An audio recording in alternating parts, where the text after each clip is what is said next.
La sabiduría de los sueños.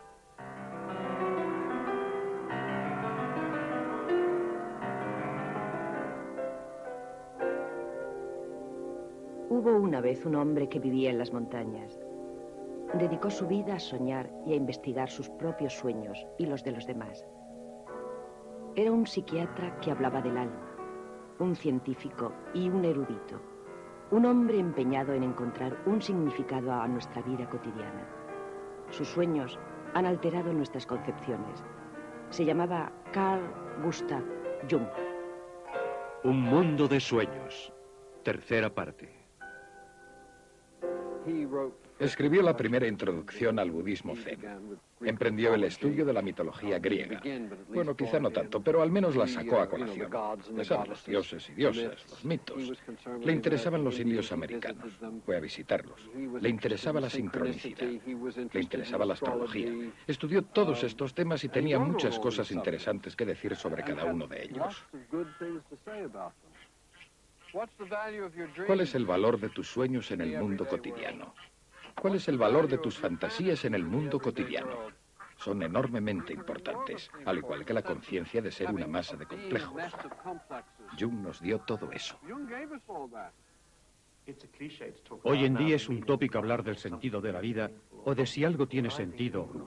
Creo que Jung es en cierta medida responsable de este cliché. La obra de Jung descubrió el mundo de los sueños y del inconsciente al mundo moderno e introdujo el respeto por la psique en la actividad humana. En 1957, a los 82 años, Jung concedió su primera entrevista filmada.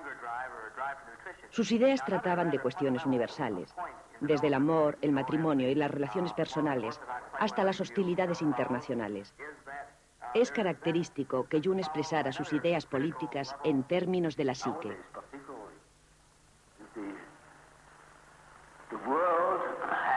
El mundo pende de un hilo muy fino, que es la psique del hombre. Hemos de estar muy atentos. Cuando se producen tensiones, debemos preguntarnos cuál es exactamente el problema de la psique. La influencia de las ideas de Jung ha ido aumentando desde su muerte en 1961. En todo el mundo su labor se ha difundido con el estudio psicológico de la guerra y de los traumas de la guerra. La arquitectura, el alcoholismo, la drogadicción, la bolsa, el envejecimiento, la senilidad y la muerte. Incluso del cine y sus estrellas. En muchos países, especialmente en los Estados Unidos, los psiquiatras junguianos están abordando nuevos temas. En San Francisco, el analista John Bibby estudia las películas. A veces se sueña con el cine. Alguien ve una película o va al cine. Es una imagen onírica bastante frecuente. En mi opinión, significa que contemplamos una situación que ha sido estudiada concienzudamente, que se ha cortado y montado, por así decirlo, que se ha analizado y presentado. Una situación que se comprende en su totalidad y al verla tenemos una idea global.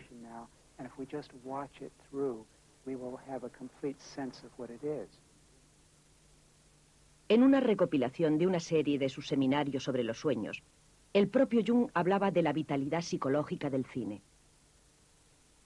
Las películas son mucho más eficaces que el teatro. Tienen menos constricciones. Son capaces de producir ejemplos asombrosos del inconsciente colectivo debido a lo ilimitado de sus medios de presentación. En nuestra vida individual, solo tenemos la oportunidad de ver un fragmento de un solo patrón arquetípico, pero en el cine se nos presenta todo el patrón completo en un par de horas. Y si la película es realmente buena, tenemos verdaderamente la sensación de que se nos ha sacado de nuestra experiencia personal, de la pequeñez de nuestra experiencia personal, para mostrarnos algo realmente universal. Creo que eso es lo que hace el arquetipo, dispararnos como si dijéramos a una perspectiva más amplia. Los pacientes que acudían a consultar a Jung en su casa de Kuznets ofrecían una gran variedad, desde herederas americanas hasta el escritor Hermann Hesse o el fundador de Alcohólicos Anónimos. Básicamente, la idea de fundar Alcohólicos Anónimos surgió de la experiencia de un paciente de Jung. Jung dio a su paciente la idea de que jamás conseguiría superar su alcoholismo si no encontraba a Dios. La historia oficial de Alcohólicos Anónimos hace que la fundación del grupo se remonte al diagnóstico de Jung sobre el alcohólico incurable, conocido tan solo como Rowland H. Su ansia de alcohol era el equivalente a un nivel inferior de la sed espiritual de nuestro ser por la totalidad, expresado en términos medievales por la unión con Dios. Lo que las personas buscan en la adicción es algo que en sí mismo es normal. Es decir, el ansia es normal.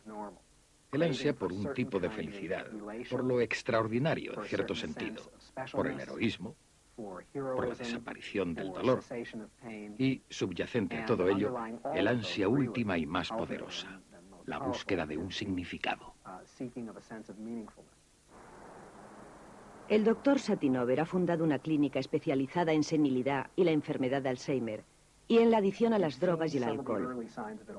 La terapia no se limita al paciente alcohólico o senil, sino que incluye a otros miembros de la familia. Lo que esperamos que el paciente obtenga con la dimensión psicoterapéutica del tratamiento contra la adicción es que recupere el sentido de su vida. Porque, como descubrió acertadamente Jung, en último término, el factor motivador clave al comienzo de una adicción es la búsqueda de espiritualidad. Cuando Rowland H. entró por primera vez en su consulta, Jung le dijo que a menos que encontrara un camino para la experiencia religiosa o espiritual, su adicción sería incurable. Verá, en latín alcohol es spiritus, y se usa la misma palabra tanto para la experiencia religiosa más elevada como para el veneno más dañino. Por tanto, la fórmula mágica es spiritus contra spiritum. Dionisos no era el dios de la embriaguez, era el dios de la visión extática. Era el dios del vino, pero se trataba del vino de la religión, no del vino de la embriaguez. Para Robert Johnson, el dios griego Dionisos ilumina el problema de la adicción moderna al alcohol. Johnson explora la mitología en busca de relatos de autenticidad psicológica. Su último libro estudia a los dioses de la antigüedad y nuestra necesidad universal de altura emotiva, de éxtasis. Es algo básico. Y si no logramos nuestro éxtasis, que es una cualidad arquetípica de forma legítima, lo obtendremos de forma ilegítima, cosa que explica en gran medida el caos de la cultura moderna. Nuestra vida tiene que contar con una dimensión extática.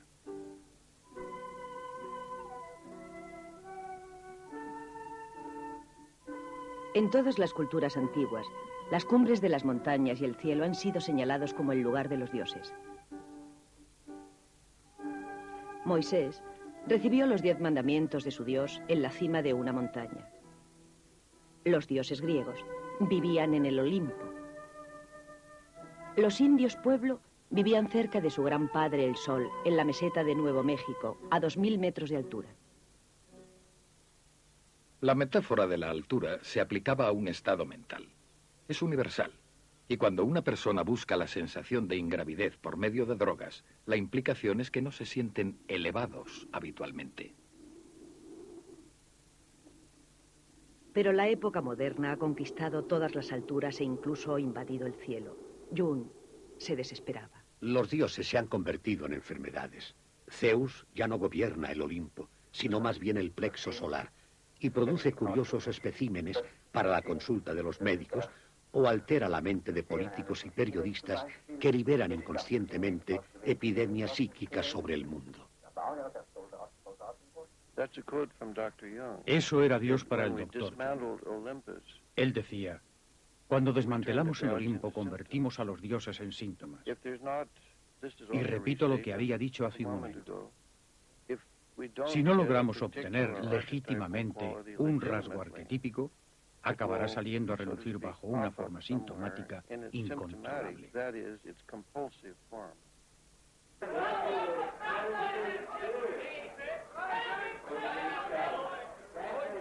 Por curioso que parezca, para el analista suizo Adolf Guggenburg Craig, el mundo de la bolsa y los negocios es otro ejemplo de la búsqueda arquetípica de los dioses, del alma. Al jugar con ese dinero entras en una dicotomía. O ganas o pierdes. No hay discusión. Solo hay dos opciones. O aciertas o te equivocas.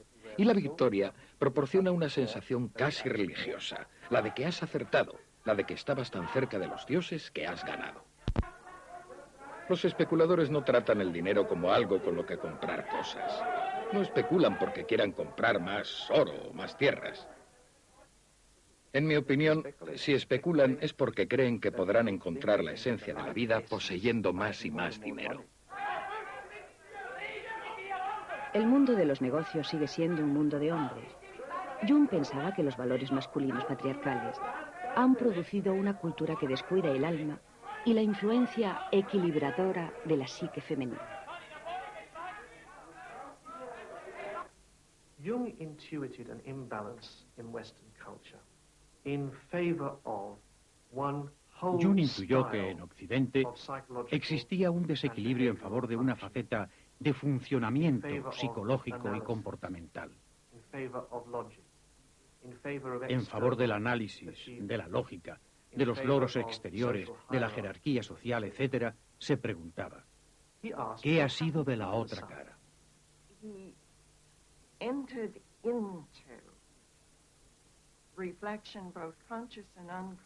Entró en una reflexión tanto consciente como inconsciente, en un momento en que culturalmente el papel de la mujer empezaba a cambiar.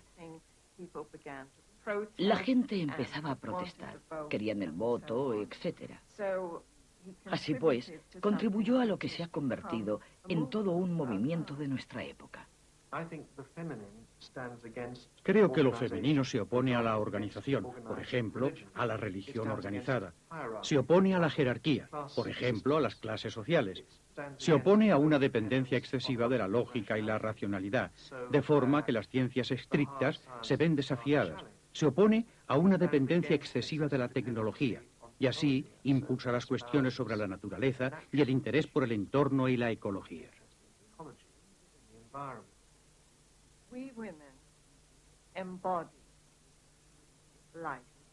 Las mujeres encarnamos la vida, la acción humana sobre la vida, y eso tiene resonancia psicológica, lo que significa que trabajamos continuamente con la vida, por lo que se refiere a nuestros fines, nuestros ideales, nuestro entendimiento y percepciones de lo que es ser nosotras mismas, ahora y dentro de la vida. Jung observó que en la psique de cada mujer había una faceta masculina, el arquetipo del animus, y en cada hombre una contrapartida femenina, el ánima. El ánima es un arquetipo formal que expresa el hecho de que el hombre tiene una minoría de genes femeninos.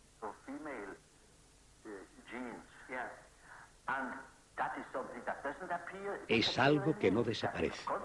Es algo que siempre está presente en él y funciona como una mujer en el interior del hombre. Lo mismo ocurre con el animus. Es una imagen masculina presente en la mente de la mujer, que en ocasiones es muy consciente y en otras no lo es tanto, pero que vuelve a la vida en el momento en que una mujer conoce a un hombre que dice lo que debe. Y ella sabe que lo que él le dice es verdad y que él es el hombre adecuado, sea quien sea. La cuestión es que el ego de la mujer tiene que estar a cargo del animus. Esa no es una idea que cuente con una aceptación general, debido a la vieja concepción de que tú te apoyas en un hombre y es él quien hace interesante tu vida. De forma que tú pierdes todas tus ideas, tu capacidad innovadora, tu creatividad.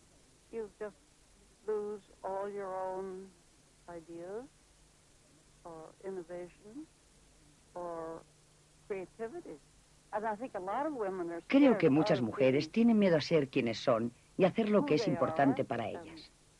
Aún ocurre.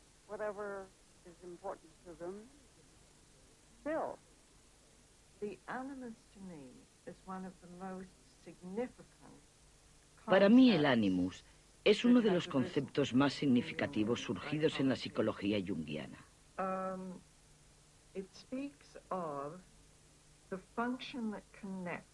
Habla de la función que relaciona a una mujer con su ser y personalidad más profundos, con su creatividad, con lo informe que se va formando a medida que envejece, con su trabajo, sus palabras, sus ideas, con ella misma, con su personalidad.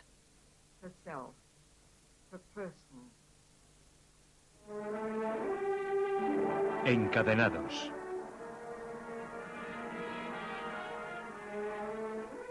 En la película Encadenados de Alfred Hitchcock, John Beebe ve reflejada la tragedia del Animus en un conflicto entre una mujer y un hombre.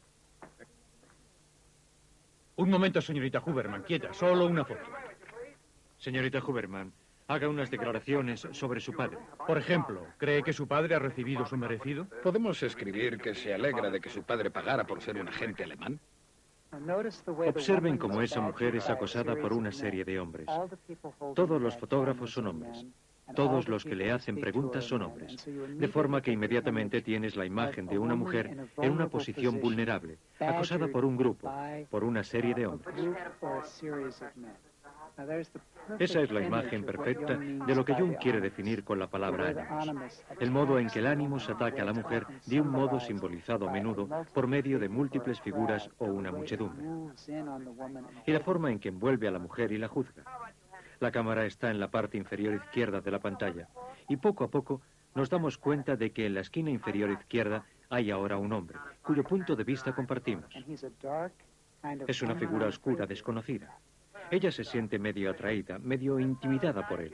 No sabe si es el policía. Es la experiencia que a menudo tienen muchas mujeres. La de sentirse siempre atacadas. ¿Estoy guapa? ¿No piensan mal de mí?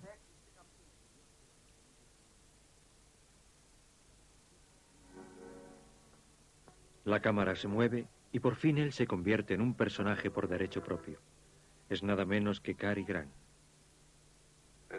Queda una copa para Pete. Es una pena lo del hielo. Así pues, lo más crítico hacia la mujer, lo que más le ataca es al mismo tiempo lo más excitante en sentido erótico. Y lo más interesante, lo más estimulante. Precisamente ahí tenemos el problema del ánimos. El arquetipo es una fuerza por derecho propio. Tiene autonomía. De pronto se apodera de ti, te domina. Por ejemplo, el amor a primera vista. Ese es un buen ejemplo. Tú tienes una imagen en tu interior que no surge a partir de la mujer real. Entonces ves a esa chica soñada, o por lo menos una buena imitación de ese tipo de mujer, e inmediatamente te sientes poseído, te enamoras. Después quizá descubras que fue un error terrible.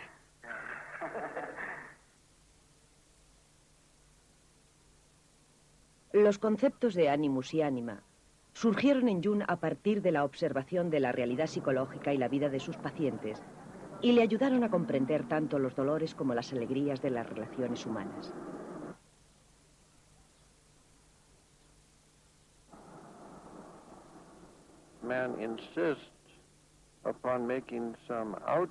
El hombre se empeña en hacer que una figura exterior, generalmente una mujer de carne y hueso, se encargue de su ánima por él. Es decir, hace que el mundo exterior sea una mediación entre él y su ánima, en lugar de servirse de ella en su interior, que es su lugar natural. Esto produce más dolor, más inquietud y más sufrimiento que ninguna otra causa singular que yo conozco. El hombre es perfectamente capaz de comprender que esa mujer de su elección, como suele decirse, no es ninguna elección en absoluto, que ha sido atrapado. Se da cuenta de que no es buena, de que estar con ella es desastroso. Y me lo dice, y me pide, por el amor de Dios, doctor, ayúdeme a librarme de esa mujer. Él no puede. Es como si estuviera prisionero. Y ese es el arquetipo. Ese es el arquetipo del ánima. Esa contribución de Jung, la dicotomía ánimus-ánima, no solo es inmensamente útil para comprender las dificultades de las relaciones humanas, alegrías y riquezas de esas relaciones, sino que es algo, como todas las ideas realmente acertadas, que la gente normal hace de verdad. Esa es la mejor piedra de toque de cualquier teoría psicológica. Si realmente resulta una descripción de lo que ocurre, es una buena teoría. James Hillman fue director de estudios del Instituto Jungiano de Zúrich. Después de 25 años en Suiza, volvió a los Estados Unidos, a Dallas, en Texas. El sonido que tiene el estilo de tu fin de semana, en el 106.1 de tu dial.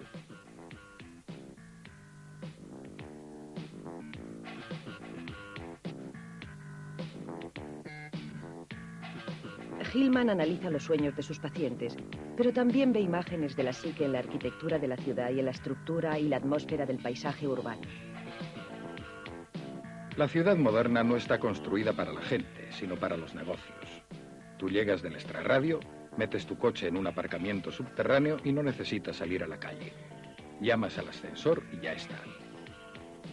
Andas por los pasillos, puedes estar en cualquier edificio de oficinas. Todo eso no tiene nada que ver con las personas.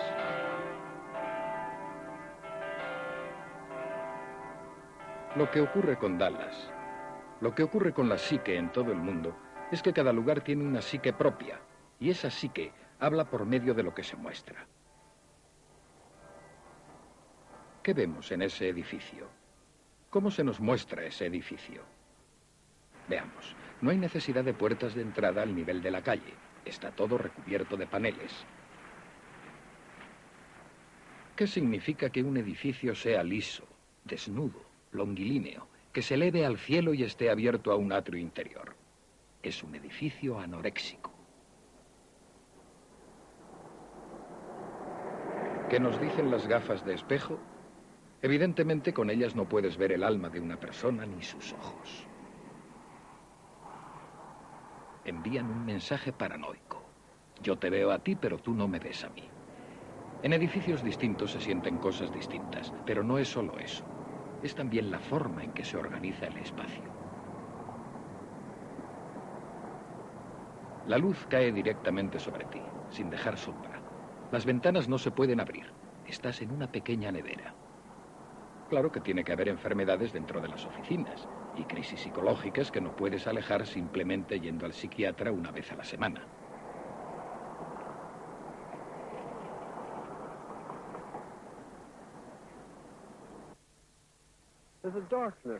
Esta tierra tiene algo oscuro. Se nota el recuerdo de los indios muertos, de las brujas muertas, de los puritanos muertos. Caminamos sobre los muertos y ellos le dan al suelo, a la psique del suelo, más alma.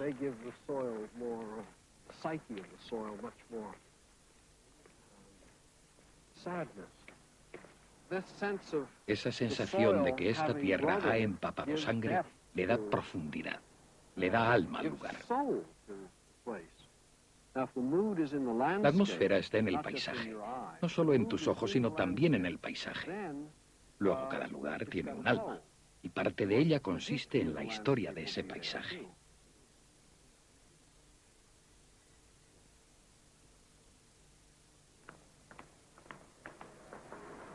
Jung observó la eterna necesidad humana de experiencias arquetípicas. Hoy los dioses se han desvanecido. Vemos éxtasis y significado en la riqueza y el poder, las drogas y el alcohol, o en la vida de los famosos. Proyectamos nuestras fantasías en las figuras públicas, líderes políticos, miembros de la realeza, héroes del deporte, músicos y estrellas de cine. El inconsciente colectivo es demasiado grande para soportarlo personalmente. Es como pretender que se soporte una descarga de 100.000 voltios de alta tensión cuando la instalación de la casa tiene una resistencia de 110 voltios. Eso es vivir el inconsciente colectivo personalmente. La mayoría ha de ser vivido por proyección.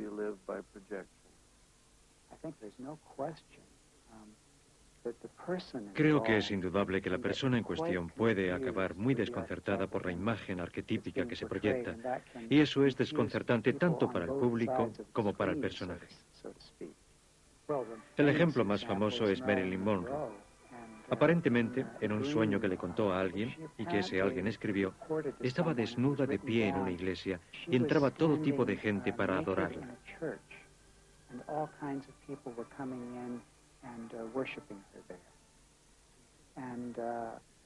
Aquello significaba simplemente, esta es la diosa del amor, pero en un aspecto religioso.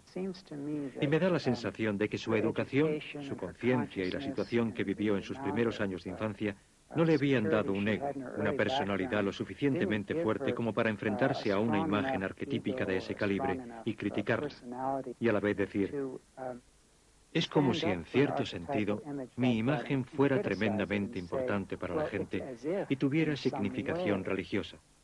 Y no es de extrañar que me usen de esa forma, ya que hay tan pocas diosas en nuestra cultura.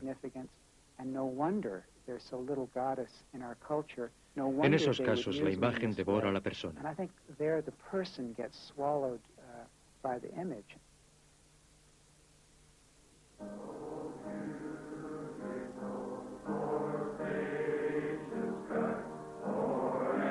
Estos hombres son veteranos de la guerra del Vietnam. Para los psicólogos junguianos y para el propio Jung, la experiencia de la guerra es tan psicológica como el hecho de enamorarse.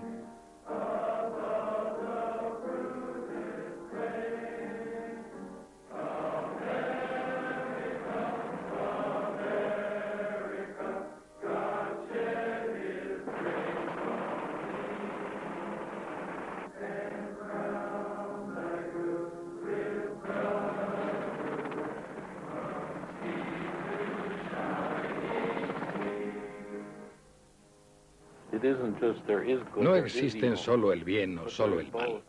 Existen ambos y están en nuestro interior. Y ese vínculo con las sombras, con nuestra faceta oscura, es algo que solo entendí después de estudiar y trabajar según el enfoque junguiano. Jung observó que en las relaciones personales y en las relaciones entre comunidades existe una parte oscura o de sombras junto a las cualidades luminosas, positivas. Y observó que las sombras, si no se las comprendía y aceptaba, se proyectarían tanto en el matrimonio como en el trabajo, tanto en la guerra como en los sueños.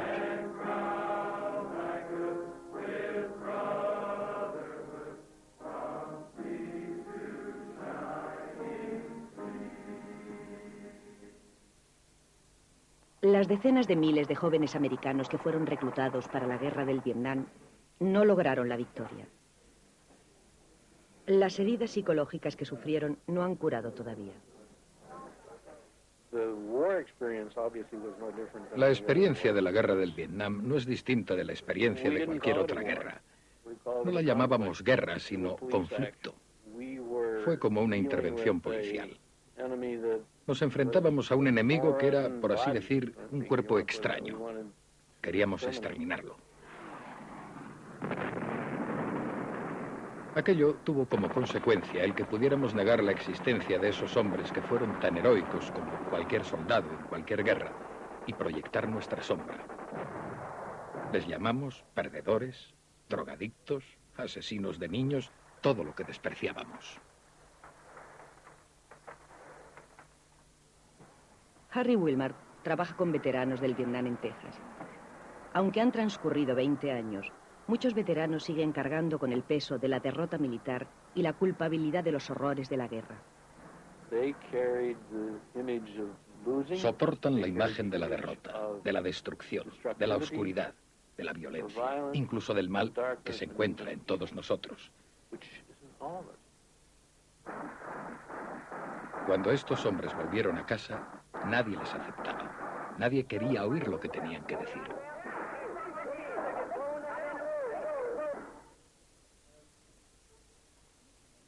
Muchos de los pacientes del Dr. Wilmer sufrían continuas pesadillas sobre sus experiencias en la guerra o sobre tremendas carnicerías o sufrimientos padecidos por otros.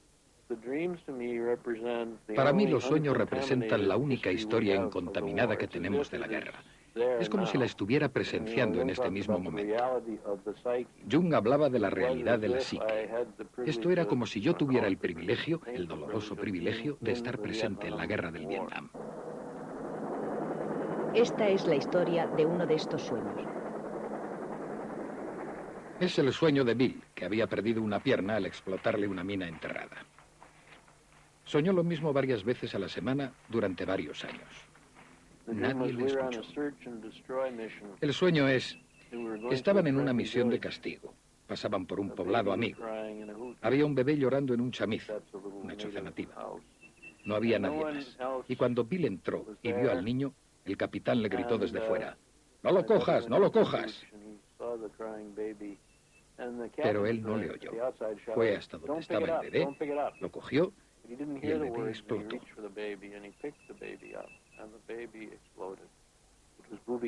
Era una trampa explosiva. Del bebé no quedó nada y mi amigo quedó hecho pedazos. Eran granadas. Y él nunca pudo superar aquel llanto, aquel ruido, la idea de que tenía que haber hecho algo que no había hecho. Esa es una típica pesadilla de guerra. Siempre es la misma. Se repite una vez y otra y otra. Hubo soldados americanos que murieron en Vietnam por culpa de bebés convertidos en trampa explosiva. Pero Bill no había visto esos horrores. Su pesadilla reflejaba su herida en otras circunstancias. Por primera vez, el doctor Willman aceptó el sueño de Billy como una experiencia real. La posibilidad de transformación y de curación comienza cuando en el sueño surge otro elemento irreal. En el sueño apareció algo que no había ocurrido. Después de todo, si sueñas lo mismo durante 12 años y te despiertas bañado en sudor frío y lleno de espanto, con la sensación de que sigues allí, cuando en el sueño aparece algo que no ocurrió en realidad, eso empieza a sacarte de esa experiencia primera. Y el paso siguiente es lo que yo llamo la pesadilla curativa, cuando se transforma y acaba convirtiéndose en una pesadilla alucinatoria normal. No podía ser muy distinto del tipo de sueños que tenemos de vez en cuando.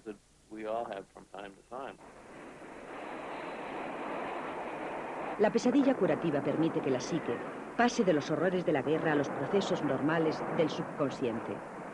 Los veteranos del Vietnam no encontraron ninguno de los desfiles o rituales con los que se recibe tradicionalmente a los guerreros que vuelven a casa para incorporarse a la vida normal.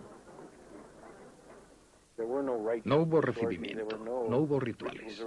Los hombres llegaron después de 50 o 60 horas de viaje desde Vietnam al aeropuerto o donde fuera y no había nadie esperándoles. Al John es un veterano del Vietnam que cayó herido por las balas en combate. Tras volver a su hogar en la reserva de los Navajos de Arizona, se vio continuamente asaltado por sus insoportables recuerdos de guerra. Empecé a tener recuerdos. Me asaltaban continuamente. No podía estar en paz. Fui a ver al curandero y él me dijo que todavía estaba obsesionado con el Vietnam, que mis recuerdos seguían ahí, que mi mente seguía fuera de la reserva Navajo.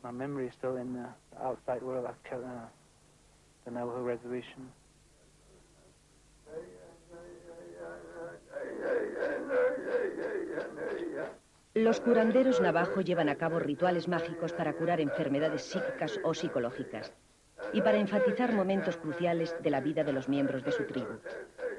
Hay un canto destinado a celebrar el retorno del guerrero y hoy todavía se sigue usando.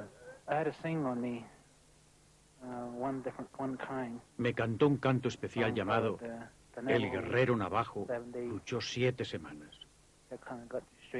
Después de eso, celebró otra danza ritual. Aquello me devolvió la paz mental.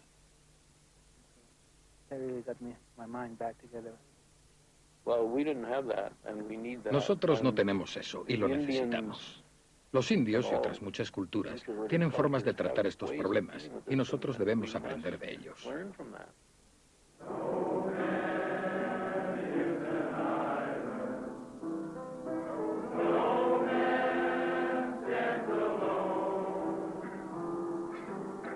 Luego se erigió el Memorial de Washington, esa lápida de mármol de 130 metros de largo. Aquello tuvo un efecto enorme. Fue el principio del dolor de América, del reconocimiento de América. Lo mirabas y veías tu rostro reflejado en el mármol oscuro detrás de los nombres.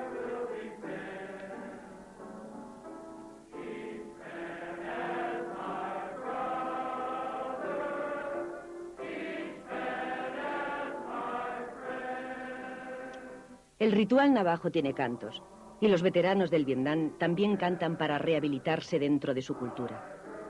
Ellos se vieron obligados a cargar con la sombra de la intervención militar norteamericana en Vietnam, con la derrota y con las atrocidades cometidas durante la guerra. y las sombras solo se pueden disipar cuando se las comprende. Ahora se celebran rituales de este tipo en los hospitales, en los grupos, en las terapias de todo tipo. Se han creado grupos de apoyo mutuo. Es el mejor sistema. Tienes que tocar a otras personas, no solo a otros veteranos, sino a sus familias, a sus hijos, al mundo. Los hombres se convirtieron en la guerra. Y eso es algo muy destructivo, porque nosotros somos esos hombres.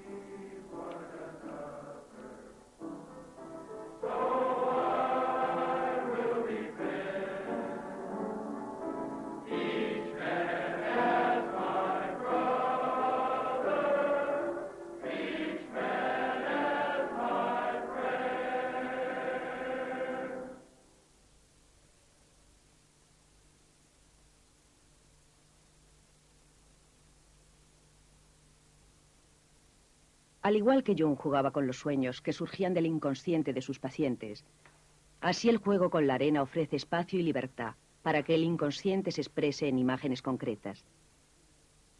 Dora Kaff es una analista junguiana, aunque nada convencional.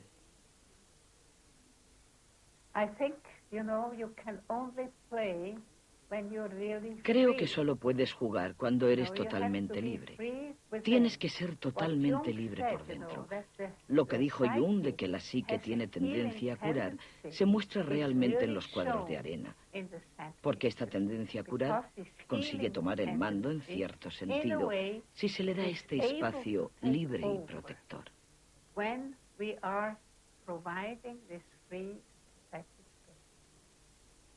Jung creía en algunas necesidades psicológicas, el concepto del significado de la vida o religión, la sinceridad con uno mismo y los demás, y el respeto por los sueños y fantasías, fruto del inconsciente. También creía en el juego. Todo individuo que sea creativo en cualquier aspecto debe lo más grande de su vida a la fantasía.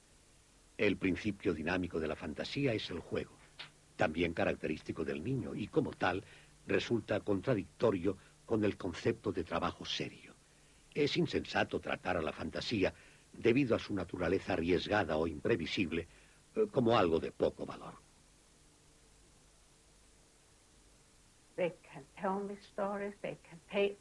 Pueden contarme historias de su vida que no interpretamos.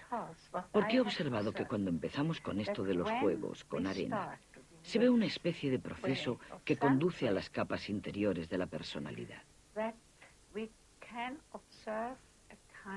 Y cada vez que se toca el nivel más profundo, el paciente te muestra lo que surge de dentro y el terapeuta lo ve desde fuera y comprende lo que le quieren decir por medio del lenguaje simbólico.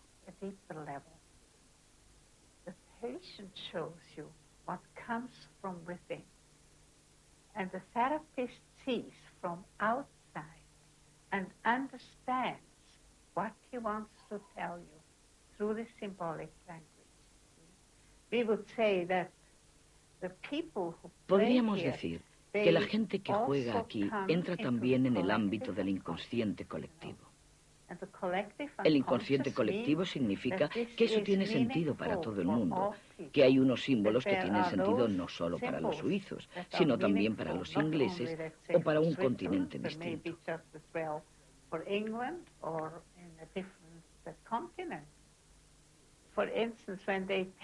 Por ejemplo, cuando toman símbolos orientales del lejano oriente, creo que se acercan a lo más profundo del inconsciente.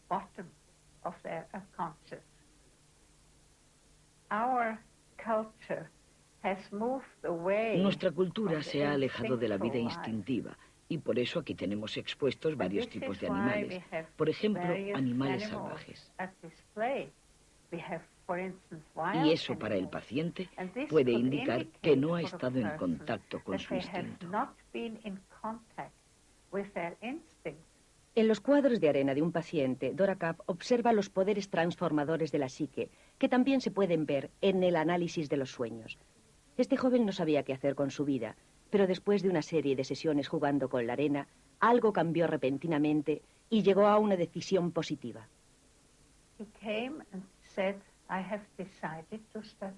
Entró y dijo, he decidido estudiar medicina. Yo me quedé muy sorprendida porque nunca habíamos hablado de lo que debía estudiar o lo que debía hacer. Y después hizo este cuadro. Es una ciudad. Hay tráfico y un policía municipal dirigiendo el tráfico. Tenemos todas estas casas sin ventanas. Por tanto, sentí que era una situación muy anónima.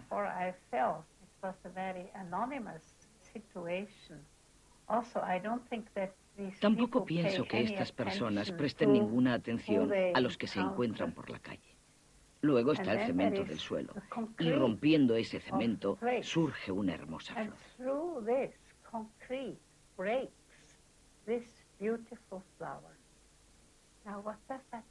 ¿Qué significa eso? Que aunque él viva en ese entorno y no haya tenido ningún contacto a través de su vida interior, de repente sintió que había algo más importante que todo el entorno que le asfixiaba.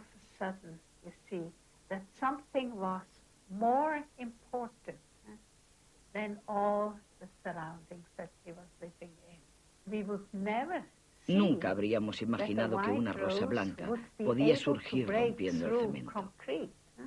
Pero estas imágenes son tan fuertes una vez surgidas que son capaces de lograr cosas casi imposibles.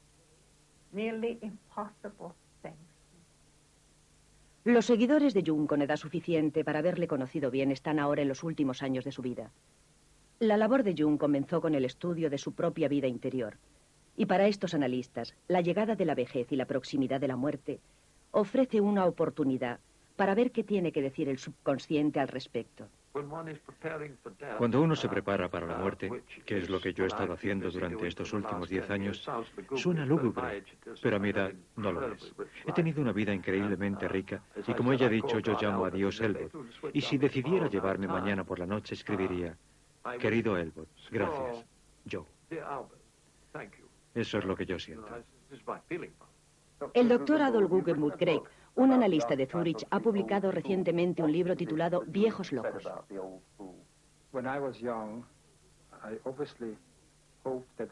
Cuando era joven esperaba comprender algún día lo que pasaba en el mundo. Sentía una gran admiración por los ancianos porque pensaba que sabían de qué hablaban. Y de repente, una mañana me desperté siendo viejo y no era más sabio. Me di cuenta de que los viejos no comprenden más, sino que incluso hay algunas cosas que comprenden menos. Y eso es un poco deprimente.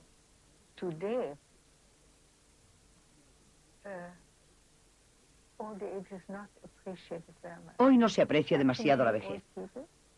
Hay demasiados viejos. Tantos que yo a veces me avergüenzo de seguir aquí a mis 85 años.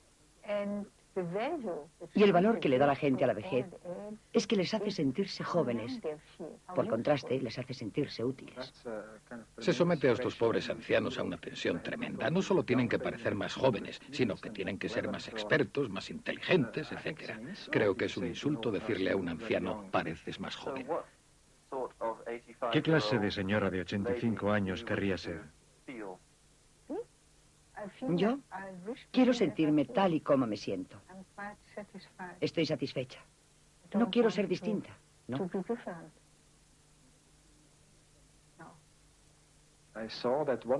Me he dado cuenta de que una de las ventajas, una de las posibilidades de la ancianidad, que por otra parte también se ha reflejado en imágenes, es que cuando eres viejo ya no tienes que preocuparte tanto de las cosas. Cuando eres viejo piensas: ¿qué diantre? ¿Qué más da que la gente piense que soy un idiota o un viejo loco? Y así el arquetipo del viejo loco es más arquetípico que su contrapartida, el viejo sabio, que no es más que una faceta de la propaganda instaurada por los mayores para dominar a los más jóvenes. Los analistas junguianos comparten la convicción de que la vida tiene significado, aunque este solo se pueda encontrar retrospectivamente, y aunque el significado pueda ser puramente personal, sin una significación más amplia. ¿Cuál es su significado? Nosotros creamos su significado, y eso es lo importante. Ahora, cuando recuerdo mi larga vida, veo escenas que fueron muy difíciles para mí. Si tratas de comprender tus sueños y tus fantasías, quizá puedas encontrar un significado mirando hacia atrás, con una reflexión junguiana. Reflexión, mirar atrás.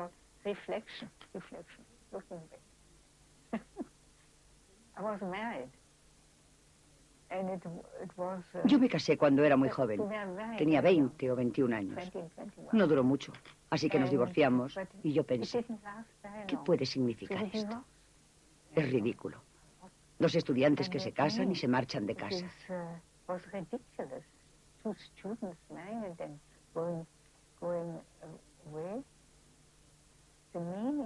Para mí el significado de aquel matrimonio fue que me salvó la vida, porque obtuve un pasaporte suizo.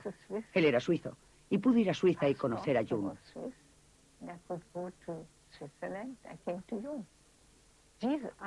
Esos son los datos que en el momento de producirse uno no comprende, pero que después se comprende.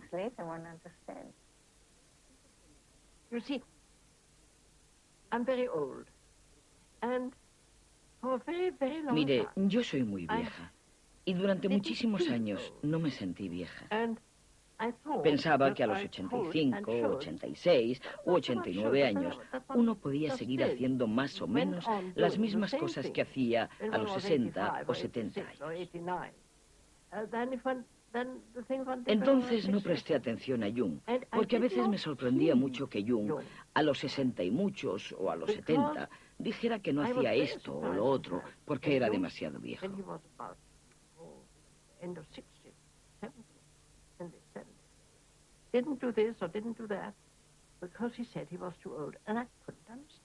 Yo no podía comprenderlo. Jung decía siempre, si no sabes captar las indirectas de la vida te golpeará. Y eso es verdad. Había indirectas que yo pude haber captado y no capté. Así que tuve que romperme la pierna antes de querer o poder comprender qué era aquello.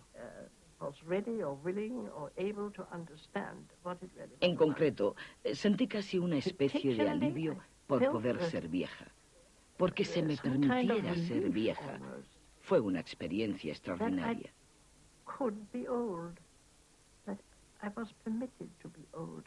Y por medio de esa experiencia me di cuenta de lo sabio que era yo.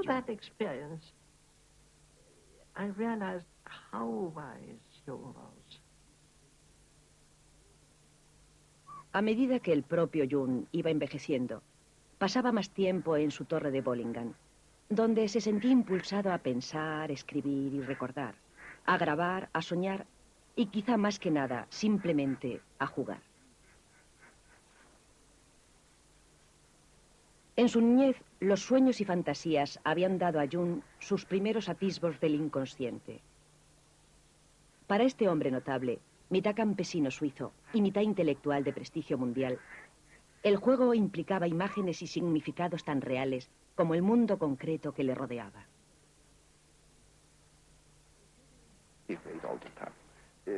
Jugaba todo el tiempo. Hacía lo que llamaba vías fluviales. La orilla baja del lago está saturada de agua y en cuanto haces un surco brota el agua. Él había hecho todo un sistema de canalillos que desembocaban en un canal principal y luego hacía desembocar en el lago.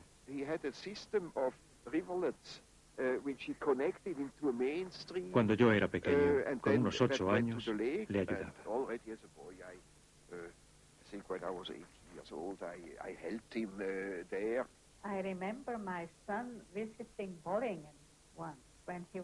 Recuerdo que de pequeño, mi hijo fue una vez a Bollingen porque era amigo de los nietos de Jung.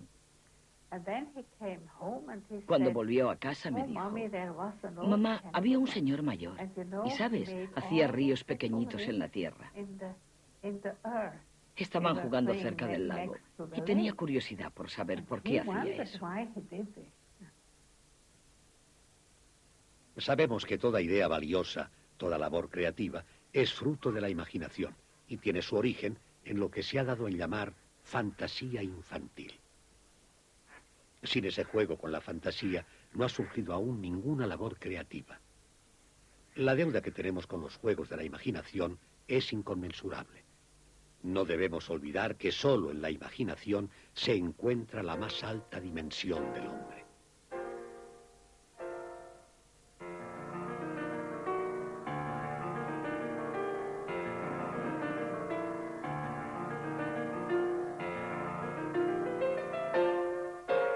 La vida de Jung, que duró 85 años, estuvo dedicada a la realidad de la psique y al juego de su imaginación. Nadie puede dudar de la influencia que ha tenido en nuestra época. Durante la mayor parte de su vida, su trabajo se enfrentó a la corriente de pensamiento predominante en el mundo, sacando a la luz ideas poco familiares y observaciones inquietantes. No obstante, hoy el inconsciente es más que una mera abstracción. Y si la psique se ha convertido en una realidad, se lo debemos en gran medida a ese científico y médico que escuchó la sabiduría de los sueños, Carl Gustav Jung.